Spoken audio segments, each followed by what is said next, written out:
네, 안녕하세요. 네, 우리 25년 2차 시험 대비 세무사 유예 수업 시작하도록 하겠습니다.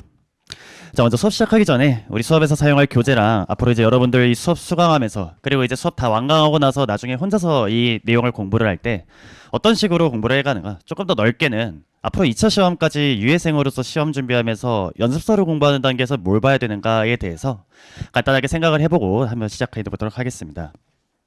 자, 일단 공지드린 바와 같이 우리 수업의 교재는 이제 25년도 새로 나온 연습서 교재하고 이제 부교재로 재무회계 가이드라고 제가 요약서를 수업 때 쓸 건데, 수업에서 제가 판서해드리는 문제풀이와 관련된 설명이나 관련된 기본서 문장들 같은 경우 전부 다 이 가이드 교재에 제가 수록을 해놨습니다. 그래서 별도로 판서할 필요 없이 제가 수업할 때마다 가이드에 있는 내용은 가이드 몇 페이지에 있다라고 말씀드릴 거니까 거기 내용을 확인하시면 되고요. 본 교재인 연습서에도 이제 밑줄 치고 필기를 할 수도 있긴 한데 처음에는 그렇게 하시고 뒤에서 말씀드리겠지만 여러분들이 이제 2회독, 3회독, 4회독 넘어가게 되면 처음에는 내가 다 모르는 내용이고 다 밑줄 치고 해야 되는 내용인데 이제 나중에 뒤로 갈수록 반복해서 틀리고는 부분, 반복해서 틀리거나 실수하는 부분들이 있는데 그런 부분들을 이제 가이드의 필기를 옮기는 식으로 하시면 되겠습니다. 그럼 뒤에서 다시 말씀을 드릴 거고요. 그리고 제가 이제 아마 많이들 보셨을 텐데 커리큘럼 개편 영상에서 이제 25년도부터 연습서나 파이널과 관련된 구성을 많이 바꾼다라고 말씀을 드렸는데, 그럼 이제 어떻게 그게 바뀌었느냐, 그래서 이 부분이 나중에 이제 여러분들 공부하실 때 방향성과도 관련이 있어서 먼저 설명을 드릴 건데요. 우리 연습서 목차를 먼저 한번 보겠습니다. 연습서의 목차를 보시면 이제 1장부터 16장까지 중급회계, 고급회계 있고 이제 뒤에 2차 기출문제가 수록이 되어 있죠. 근데 보시면 여기 전체 페이지가 804페이지라고 되어 있어요. 분량이 이 정도 된다라는 건데, 그럼 제가 지금 말씀드린 것처럼 작년도에 비해서 연습서 많이 개편되었다라고 말씀을 드렸잖아요. 그러면 얼마나 페이지 수가 늘어났느냐? 작년 연습서는 총 796페이지였어요. 자, 근데 이거 보면은 그럼 796페이지에서 804페이지면 8페이지밖에 안 되잖아요. 그러니까 이거 뭐 8페이지면은 뭐 문제로 따지면 한 4문제? 3문제? 그 정도만 추가가 된 거냐? 그게 아니라 여기서 문제수 기준으로 제가 다시 한번 말씀을 드리면, 자, 고급회계는 크게 바뀌지 않았어요. 고급회계 같은 경우에는 뭐 연결의 종속기업 배당 정도 뭐 그 정도만 추가가 됐지, 어차피 우리 고급이 아니라 중급이 더 중요한 부분인 거 맞는데, 중급회계 문제수 기준으로 얼마나 많이 바뀌었는지를 보면 우리 중급회계 기존의 24년도 연습서에 총 182문제가 수록이 되어 있었는데, 이 중에서 제가 25년도 연습서로 넘어오면서 몇 문제를 전부 다 교체하거나 추가했냐면 전체 60문제를 교체 추가했습니다. 그러니까 3분의 1 정도가 바뀌었다라고 볼 수 있겠죠. 근데 왜 페이지는 8페이지밖에 안 늘어나냐? 어떤 식으로 구성을 한 거냐면, 지금 우리 이전에는 기존에 이제 2차 공부를 하신 분들은 제가 이제 2차 커리큘럼에서 어떤 식으로 이 커버리지를 가져갔냐, 제가 이렇게 좌표를 그리는데, 예를 들면 가로축을 우리 흔히 이제 커버리지라 부르는 범위라 부르고, 이 세로축을 난이도라고 한다면 이 범위를 늘려가는 방식을 제가 기존에는 점진적으로 구성을 했습니다. 그러니까 예를 들어서 연습서에서 여기까지 공부하고 나중에 뒤에 GS나 유예 모의고사에서 조금 더 늘리고, 뭐 예를 들면 이번 2차 시험 때 출제된 주식기준 보상거래 중에서 내재가치 접근이라든가 현금 결정에서 주식 결제로 바꾼다든가 그런 것들은 뭐 유예 모의고사에서 다루거나 그렇게 했는데, 관리 측면에서 약간 좀 한 곳에 좀 단일화해줬으면 좋겠다라는 요청들이 많이 있어서 그래서 이제는 연습서에서 주제들은 전부 다 다루기로 하고, 그래서 기존에 있는 교재에 비해서 그런 주제들을 다 추가를 했는데, 근데 만약에 기존에 있는 수정 없이 그대로 추가만 하면 추가된 만큼 책도 늘어나고 강의도 늘어나고 하게 되는데, 그렇게는 하지 않아서 이렇게 60문제를 다 교체한 것은 추가되는 문제와 반대로 강의 수에 대한 여러분들의 수강 부담을 안 늘리고서 범위를 늘리고자 기존에 있는 기본적인 유형들에 대해서 다 커팅을 한 거예요. 그래서 중복되는 개념들이나 기초적인 부분에 대해서는 이 부분에 대해서 반복 연습한다라는 것들은 나중에 파이널 교재로 넘기고, 그래서 강의 시수가 작년에 비해서 크게 늘어나지 않음에도 커버리지는 늘릴 수 있게끔 저런 식으로 개편을 전부 다 했습니다. 그래서 일단 연습서에서 여러분들의 그런 시험 범위에서 어떤 부족하거나 하는 부분이 없게끔 일단 늘렸고, 기본적으로는 여러분이 지금 연습서에서 이렇게 전반적인 유형에 대해서 전부 다 하나씩 공부를 한 다음에 그 다음에 그런 유형들에 대해서 나중에는 더 어려운 난이도로 어떻게 연습하는지를 파이널에 쓸 수 있도록, 그러니까 이제는 뭐 유예 모의고사를 풀어보고 하지 않아도 이런 식으로 할 수 있도록 전부 다 이원화해서 구성을 했고요. 파이널 모의고사 같은 경우에도 이제 이건 한 시험 3-4달 정도, 그러니까 우리로 따지면 한 3-4월 정도에 출간이 될 예정인데, 기존 작년까지의 교재에 비해서 훨씬 더 난이도를 높여서 여러분이 연습서에서 다룬 주제를 좀 심화된 난이도로 풀 수 있도록 구성을 할 겁니다.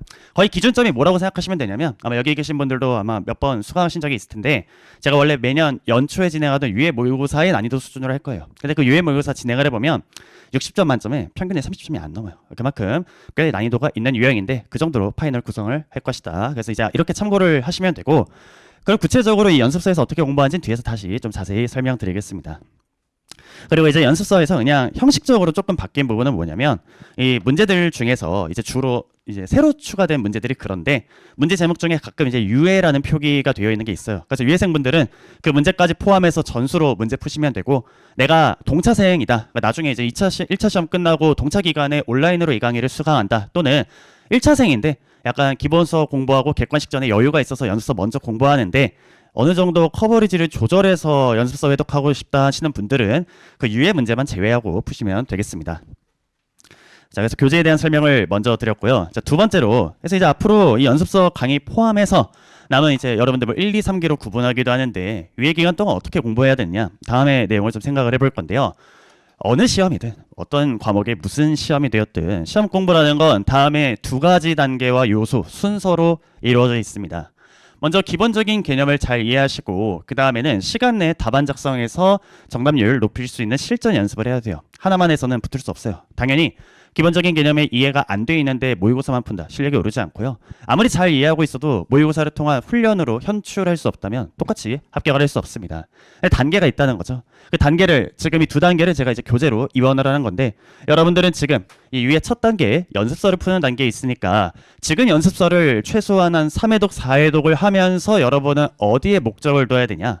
정확한 개념에 대한 이해에 목적을 둬야 됩니다. 그러니까 지금 내가 연습서 처음 푸는데 시간 재고 풀고 있고 아니면 정답률이 나오고 안 나오고 그거는 지금 단계가 뒤바뀐 공부를 하고 있다는 거죠. 근데 개념 잘 이해해야 된다. 이거 모르는 사람 없잖아요. 이해가 중요하다는 거 다 아는데 구체적으로 무엇을 어떻게 공부해야 개념을 잘 이해했다고 볼 수 있는 거냐. 뭐 예를 들면 내가 기본서 펼쳐가지고 한 줄 한 줄 읽어가면서 밑줄 치면 그게 개념 이해한 거냐. 뭐 기본서를 정독해야 개념을 이해한 거냐.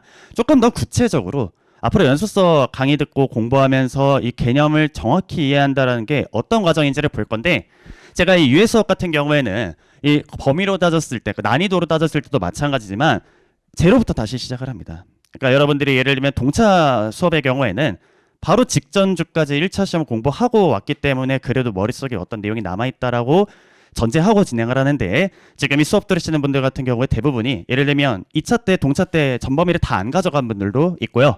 전범위를 가져갔더라도 나도 몰랐는데 사실은 기초기는 잘 모르고 있었던 경우도 많아요. 또 그 사이에 까먹은 경우도 많고 그래서 아무것도 모른다라고 가정하고 그 0부터 모든 범위를 다 가져갈 건데 그러면 그 기초 개념을 여러분들이 배양함에 있어서 어떤 접근 방식을 좀 생각해 보면 좋냐면 이게 사실 제가 기본 강의 OT 때 말씀드리는 내용인데 언어 학습의 학습법의 과정을 좀 생각하실 필요가 있습니다. 그랬을 때 그런 언어를 학습하는 과정에서의 방법론에서 여러분이 앞으로 이 수험상 제모의계를 어떻게 공부하는지를 캐치할 수 있는데 그건 어떤 과정이냐.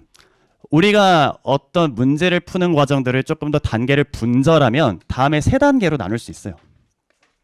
여러분이 먼저 문제를 읽게 되면 그 다음에 이 문제에 대한 해석 작업을 하게 되고 이제 이 해석 작업에 대해서 풀이를 쓰는 이 세 단계로 구분이 되는데 세 단계가 각각 어떻게 이루어지고 그럼 나는 어떤 걸 어느 부분에 어느 과정에 집중해야 기초적인 개념 이해를 잘 연습했다고 볼 수 있는지를 아까 말씀드린 언어론적인 관점에서 한번 볼게요. 이거 보기만 하세요.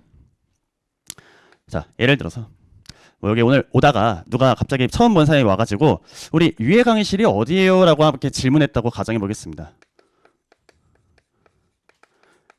그러면 이 질문 자체가 어렵지는 않죠. 보통 우리 같은 이제 한국어로 모국어로 하는 화자들은 이런 질문을 들으면 아주 쉽게 702호예요 이렇게 답변하겠죠. 그러니까 이 답변을 내는 데까지 정확성이나 속도라는 게 그렇게 크게 문제가 되지 않아요. 근데 문제는 뭐냐면 이런 똑같은 물음을 들었을 때 모국어인 화자는 이런 식으로 쉽게 답변을 하지만 만약에 외국인이다. 그러니까 한국어를 약간 떠듬떠듬하는 외국인이다 하면은 저 간단한 질문 하나에 답변하는데도 시간도 꽤 오래 걸릴 거고요. 답변이 틀릴 수도 있어요. 또 답변에 대한 문장 구성분이 문법을 아예 무시한 걸 수도 있습니다. 그러면 왜 모국어를 화자로 하는 사람은 답변이 정확하고 빠르고 반대로 외국어인인 사람, 아직 이걸 익숙하지 않은 사람은 왜 그런 정확성이나 속도가 떨어지느냐? 그게 여러분들의 문제풀이와 똑같은 과정인 건데 이 과정을 생각해 보면 돼요. 자, 제일 먼저 여러분 문제를 읽으면 여기에 답변하기 위해서는 문제에서 무엇을 물어보는지에 대한 요소의 구분이 필요해요. 제일 먼저 눈이 어디 가야 되냐? 내가 답변을 할게. 어디에요? 라는 이 장소에 대해서 물음을 하고 있구나. 그러니까 나의 답변이 장소가 되어야 되는구나 라고 하는데 예를 들면은 이 성분을 제대로 못 읽어내는 외국인 같은 경우에 다른 거 예를 들면 시간을 물어보는 건가? 몇 시에 시작하는지를 물어보는 건가? 이런 식으로 요소를 잘못 파악해서 엉뚱한 답변을 하게 되거나 또 어느 장소인지를 볼 때 그걸 부연 설명하는 이런 수식들이 있잖아요. 이게 지금 유해 강의실을 물어보는 건지 뭐 종합반 강의실을 물어보는 건지 데스크를 물어보는 건지에 따라서 무슨 장소냐에 대한 구체적인 답변이 지정이 되죠. 이런 걸 문제의 단서라고 해요. 그러니까 물음을 구성하고 있는 이 단서를 잘 확인해서 우리 문제로 따지면은 내가 지금 IS의 손익을 구해야 되는 건지 재무상태표의 잔액을 구하고 있는 건지 주식기준 보상이라면 조건 변경 푸는 건지 성과 조건 푸는 건지에 대한 그 조건들을 저런 단서나 가정들을 통해서 정확하게 구성을 해야 되는데 외국인인 같은 경우 그러니까 이 과정에 대해서 내가 읽어내지를 못하는 거나 잘못 읽어내는 경우에는 엉뚱한 단서를 연결한다는 얘기입니다. 그렇기 때문에 이 답변이 나오는 부분이라든지 그 정확성이 떨어질 수 있게 되는 거죠. 자, 그러면 이 단순한 예시를 다시 좀 더 수험적으로 우리가 연습서의 문제를 읽고 푸는 과정으로 한번 옮겨서 생각을 해볼게요. 여러분들이 뭐 시험장의 실제 문제든 아니면 이 연습서의 문제든 제일 먼저 문제를 읽겠죠. 문제를 읽는다는 건 이 문제를 구성하고 있는 지문, 자료, 그리고 단서를 읽는다는 겁니다. 이런 것들을 읽어낸다라는 거죠. 그럼 여러분들은 사실 무의식 중에 어떤 과정을 하고 있는 거냐? 해석의 과정을 하고 있는 건데 해석 과정은 다시 두 가지로 나뉘게 됩니다. 일단 상황에 대한 판단이 있겠죠.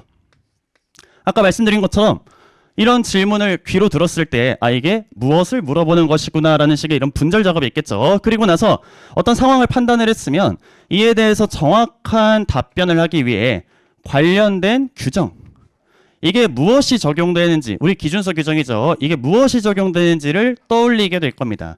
그러니까 예를 들면 아까 이렇게 상황을 판단하고 나면 그러니까 이게 이런 걸 물어보는 거구나를 판단하고 나면 장소에 대한 답변을 해야 되니까 어디에요? 라고 답변을 하든가 뭐 이런 식의 성분 답변을 고려하는 얘기죠. 자, 그 다음에 이걸 이제 고려해서 상황 판단하고 기준서 규정을 잘 적용해서 여러분이 답안을 작성하기 위한 풀이를 쓰는데 풀이의 형식은 중요하지 않아요. 가장 기본적인 풀이는 분계로 풀긴 하겠지만 뭐 모든 문제 분계로 풀어야 되냐? 당연히 그럴 필요 없죠. 내가 산식으로 풀어도 되고요. 뭐 그림으로 풀어도 되고요. 표 작성해도 되고요. 자기 편한 대로 하면 됩니다. 그러니까 여기서도 어떻게 답변하고 있어요. 사실 정석적으로 따진다면 이런 질문을 들었을 때 강의실, 유해 강의실은 702호입니다 라는 모든 문장 성분을 붙여야 되지만 어차피 물어보고 있는 게 이 장소라는 문장 성분이기 때문에 그냥 다 생략하고 702호예요 라고 짧은 것만 써도 되잖아요. 그러니까 이건 왜 그러냐? 여러분은 모국어를 화자로 하는 화자기 때문에 이 과정이 아주 빠르게 일어나는 거예요. 의식도 못할 정도로 저 질문을 듣자마자 마치 문제를 읽자마자 이게 무슨 상황이고 이게 뭐 조건 변경인지 성과 조건인지가 바로 판단이 되고 그와 관련해서 무슨 규정을 적용해야 되는지 자녀기관의 공정가치를 안분을 해야 되는 건지 아니면 자녀가족기관의 손익을 즉시 인식을 해야 되는 건지 규정도 바로 연결이 되고 그걸 어떻게 답안으로 작성해야 되는지도 바로 거의 무의식에 가깝게 손이 가는데 그건 왜 그러냐? 익숙하기 때문인 거예요. 여러분이 이 과정을 아주 많이 해봤기 때문에 그렇기 때문에 여기서 여기로 넘어오는 시간이 아주 짧은 거고 반대로 외국인과 같이 아직 이러한 언어 체계가 익숙하지 않은 사람은 여기서 여기 넘어오고 여기서 여기 넘어오고 그걸 풀이로 옮기고가 계속 오래 걸리는 겁니다. 문제를 읽고 이게 성과 조건인지 조건 변경인지 조건 변경 같아 보이기도 하고 성과 조건 같아 보이기도 하고 그럼 그걸 알았을 때 이걸 NI로 잡더라 OCI로 잡더라 기초 이자율로 하더라 기말 할인율로 하더라 최초 이자율로 하는 거 현행 이자율로 하는 것도 계속 헷갈리고 그리고 그거 이제 풀이로 옮기는 과정에서도 정답률도 떨어지고 계산식도 정확성도 낮아지고 하게 되는 거죠. 그러니까 결국 우리가 바꿔 말해서 내가 어떤 문제를 정확하게 풀고 빠르게 풀고 하는 거는 이 1, 2, 3번의 과정을 계속 반복을 하는 건데 근데 그러면 저런 식으로 점점 더 빠르고 정확한 답변이 나오기까지 이 1, 2, 3에서 여러분이 가장 중요하게 여겨야 되는 단계는 어디냐? 여기에요. 여기. 기초를 공부한다는 건 저 2번 단계로 공부한다는 겁니다. 2번 단계로 공부한다는 건 뭐냐? 문제를 읽고 내가 답안을 쓰기까지 이 여기서 여기로 넘어가는 과정에 근거 논리적인 연결고리를 찾는다는 거예요. 다 풀고 났을 때 왜 이렇게 풀었냐라고 했을 때 문제 이런 표현 때문에 이렇게 계산했다. 문제에 이런 단서 때문에 이렇게 계산했다. 또는 기준서에 이런 규정 때문에 이렇게 계산했다. 라고 어떤 것 때문에 여기까지 도달했는지 그 과정이 정확하게 여러 번 이루어지면서 속도를 높여가는 것. 그게 여러분이 개념을 이해한다. 기초적인 개념을 공부하고 있다. 라고 할 때 그 대상이 되는 겁니다. 그런데 지금 제가 저 2번 과정이 중요하다라고 했잖아요. 그래서 실제로 이렇게 1, 2, 3번의 과정에서 2번을 절대 누락하면 안 되는데 공부를 하다 보면 어떻게 되냐? 쟤를 점점 누락하게 돼요. 그러니까 어떻게 하냐면 문제를 보고 이 문제 이렇게 풀면 답이 나오네? 이런 식으로 왜 나왔는지 모르겠는데 여기 넣으면 답이 나온다. 마치 이게 어떤 의미인지 문제 하나도 모르는데 여기 이 문제에 대해서 질문에 대해서 702호라고 답변하면 다 그냥 알아서 가더라라고 하면은 저 논리적인 연관관계 모르는데 그냥 이렇게 답변이 되는 것 같으니까 이 부분에 대해서 암기만 하게 되는 거죠. 그러면 나중에 어떻게 되냐? 엉뚱한 논리가 생길 수도 있는 거예요. 예를 들면 여기서는 어디에요라는 이 의문사 때문에 이것 때문에 장소를 답변하는 건데 이걸 보고 그냥 유해라는 말이 있으면 702호라고 답변하는 건가? 이런 식으로 문제에 엉뚱한 자료나 엉뚱한 단서가 답을 도출하는 근거가 된다고 하게 되는데 그게 뭐냐? 공회전이 되는 거예요. 즉 우리 맨날 뭐 유해생이면 몇 회독 해야 돼요, 3회독 해야 돼요, 5회독 해야 돼요, 연수 몇 건 봐야 돼요 했을 때 백날 그렇게 회독을 해도 2번 누락하면 그게 공회전 되는 거예요. 여러분들이 처음에 기본적인 개념을 이해할 때는 무엇에 주안점을 둬야 되냐? 문제를 얼마나 빨리 푸느냐? 저 답변이 얼마나 빨리 나오냐가 아니에요. 그게 아니라 이거 알고 답변한 거냐? 왜 이렇게 계산하는지 알고 한 거냐? 지금 교재 풀이가 뭐 4줄 있는데 4줄에 넘어가는 과정들을 이건 왜 이렇게 계산하는지 내가 설명할 수 있느냐? 기준서 규정에 이것 때문에 이렇게 계산했다. 문제 자료에 이 표현 때문에 이렇게 계산했다. 이 단서 때문에 A라고 안 하고 B라고 했다. 이 과정을 내가 알고 있는지를 계속해서 확인하고 교정하는 작업이 필요한 거고 그리고 이 작업을 여러분들이 연습서에서 해야 나중에 여러 문제들을 풀면서 모의고사를 풀어내면서 개념 때문에 발목 잡히지 않는 겁니다.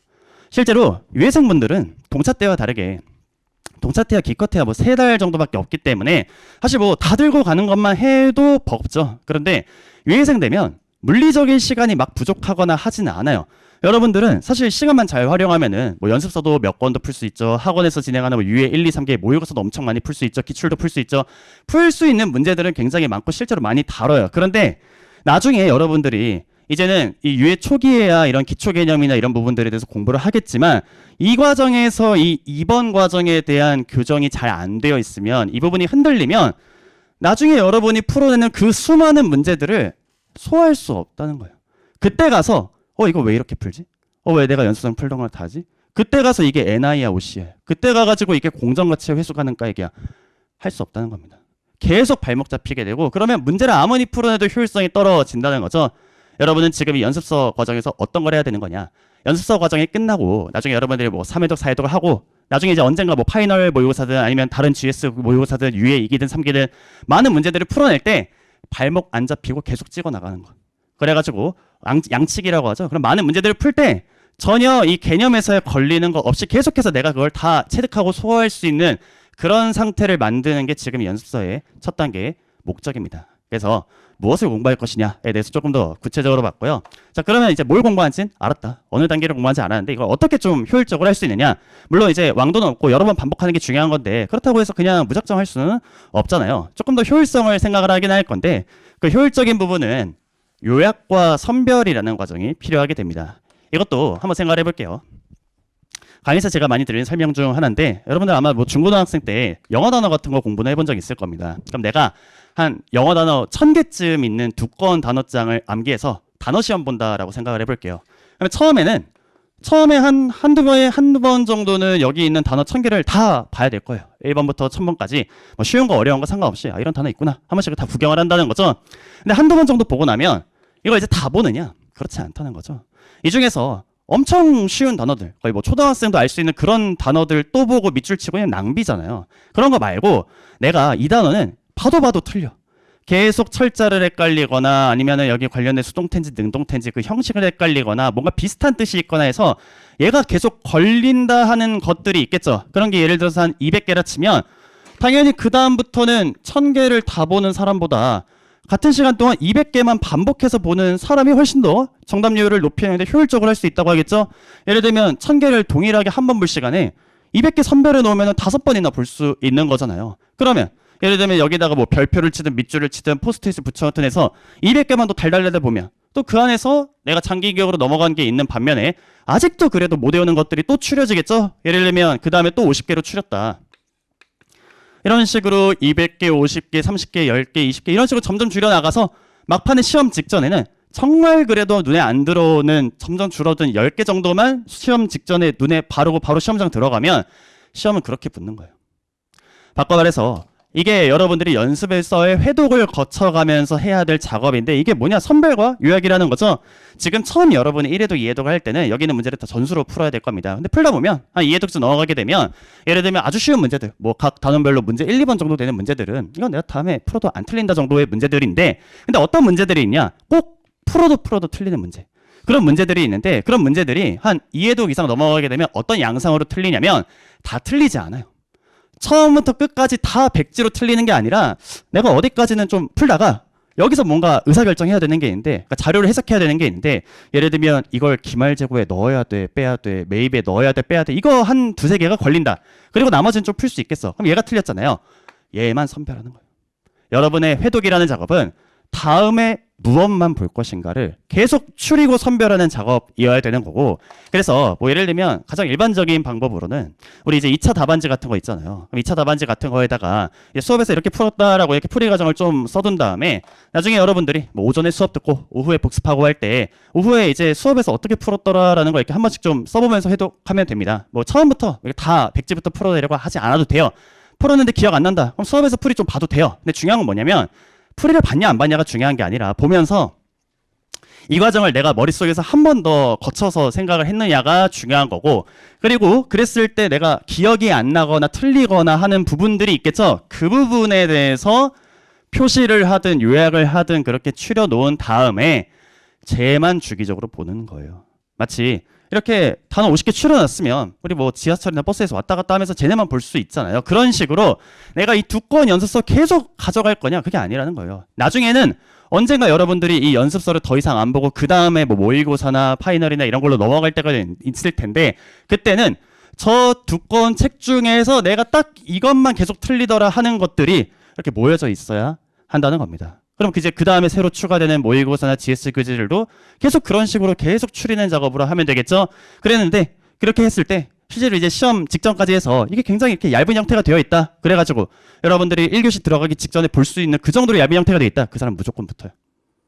양이 많은 시험은 얼마나 많이 내가 장기 기억으로 머리를 바꿔놓고 장기 기억화해서 머리에 넣어놓고 장기 기억화하지 못하는 것들을 얼마나 보기 좋은 형태로 효율적으로 추려놨냐의 싸움입니다. 결국 이 과정을 하기 위해서 여러분은 제일 앞단에 있는 건데 앞으로 이제 여러분이 2회독, 3회독 하면서 나중에 더 길게는 다른 모의고사 문제집까지 풀어가면서 이 요소를 꼭 고려해야 된다는 거죠. 두 가지. 내가 어떻게 문제를 풀 것인가. 문제 풀면서 문제 풀었다, 회독했다 라고 했을 때 이 과정을 누락하지 않았는가. 또 저 과정에서 발견한 나의 약점들, 내 발목을 잡고 이렇게 틀리게 하는 것들, 틀리거나 헷갈리거나 까먹거나 그런 요소들이 추려져 있는가.